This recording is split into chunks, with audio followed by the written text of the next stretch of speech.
చాలామంది ఆపరేటర్లు excavator machine నడిపేటప్పుడు బిగ్గెస్ట్ మిస్టేక్ చేస్తూ ఉంటారు. దాంట్లో ఒక మిస్టేక్ కోసం మనం ఇప్పుడు తెలుసుకుందాం. మిషన్ షిఫ్టింగ్ చేసేటప్పుడు, ట్రాకింగ్ లాంగ్ చేసేటప్పుడు హైడ్లర్ ముందు పెట్టుకొని చేస్తున్నారు. కానీ అదే అన్నిటికన్నా బిగ్గెస్ట్ మిస్టేక్ అనే సంగతి గ్రహించలేకపోతున్నారు. ట్రాక్ మోటార్ని ముందు పెట్టుకుంటే స్పాకెట్ వీల్ ఉంటుంది కనుక మనకు మిషన్ ట్రాకింగ్ అనేది చాలా స్పీడ్గా అవుతుంది. ఒకవేళ రాయి లాగేటప్పుడు కూడా మనకి ఎటువంటి ఇబ్బంది లేకుండా సేఫ్గా ల్యాండ్ చేసేటప్పుడు మనం దూరంగా జరిగే అవకాశం ఎక్కువగా ఉంటుంది.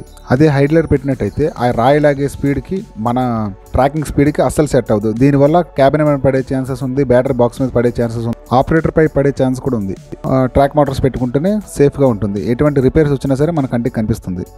రాయి లాగేటప్పుడు ఒకసారి 2 ట్రాక్లు ఒకసారి తిప్పుకున్న తర్వాత మన మీద పడకుండా ఉండాలంటే అడ్డుగా ఇంకొక రాయి ఏదైనా పెట్టుకున్నట్టయితే అది అక్కడితో ఆగిపోతుంది. ఆపరేటర్ సేఫ్గా ఉంటాడు, మిషన్ కూడా సేఫ్గా ఉంటుంది. ఈ వీడియో నచ్చినట్టయితే లైక్ చేయండి, షేర్ చేయండి, కామెంట్ చేయండి. Please subscribe my YouTube channel plus bell icon. Thank you for watching.